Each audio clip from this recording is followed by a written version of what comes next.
ದೇಶದ ಗಮನ ಸೆಳೆದಿದ್ದ ಜನರ ಆಕ್ರೋಶಕ್ಕೆ ಕಾರಣವಾಗಿದ್ದ ಕೇರಳದ ಈ ಘಟನೆ.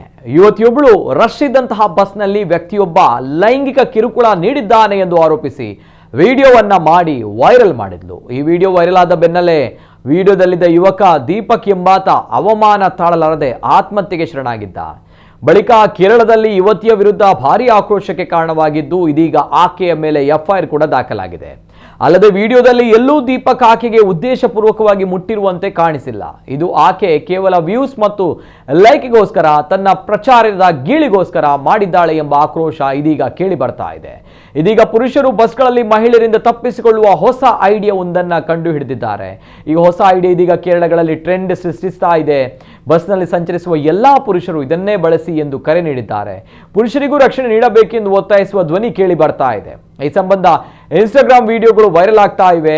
ಬಸ್ನಲ್ಲಿ ಸಂಚರಿಸುವ ವೇಳೆ ಮಹಿಳೆಯರು ಹತ್ತಿರ ಬಾರದಂತೆ ಪುರುಷರು ಕಾರ್ಡ್ಬೋರ್ಡ್ ಪೆಟ್ಟಿಗೆಗಳನ್ನು ಅಂಟಿಸಿಕೊಂಡು ಜೊತೆಗೆ ಮುಳ್ಳಿನ ಅಂಗಿಗಳನ್ನು ಹಾಕಿಕೊಂಡು ಬಸ್ನಲ್ಲಿ ಪ್ರಯಾಣಿಸಿರುವಂತಹ ವಿಡಿಯೋಗಳು, ಜೊತೆಗೆ ಕೆಲವು ವಿಡಿಯೋಗಳಲ್ಲಿ ಮನೆಯಿಂದಲೇ ಕ್ರಿಕೆಟ್ ಲೆಗ್ ಗಾರ್ಡ್ಗಳನ್ನು ಕೈಗೆ ಕಟ್ಟಿಕೊಂಡು ತಿರುಗಾಡ್ತಾ ಇದ್ದಾರೆ. ಕೆಲವರು ಮೈಗೆ ಕಬ್ಬಿಣದ ಮುಳ್ಳುಗಳನ್ನು ಹಾಕಿಕೊಂಡು ವಿಡಿಯೋ ಮಾಡಿ ವೈರಲ್ ಮಾಡಿದ್ದಾರೆ. ಅಲ್ಲದೆ ಬಸ್ ಕಂಡಕ್ಟರ್ ಸ್ವತಃ ರಟ್ಟಿನ ಪೆಟ್ಟಿಗೆಯನ್ನು ಹೊತ್ತುಕೊಂಡು ಬಸ್ನಲ್ಲಿ ಪ್ರಯಾಣಿಸಿದ್ದಾರೆ. ಸದ್ಯ ಕೇರಳದಲ್ಲಿ ಎಲ್ಲಾ ಸಾಮಾಜಿಕ ಜಾಲತಾಣದಲ್ಲಿ ಈ ರೀತಿಯ ವಿಡಿಯೋಗಳು ಟ್ರೆಂಡ್ ಆಗ್ತಾ ಇದೆ.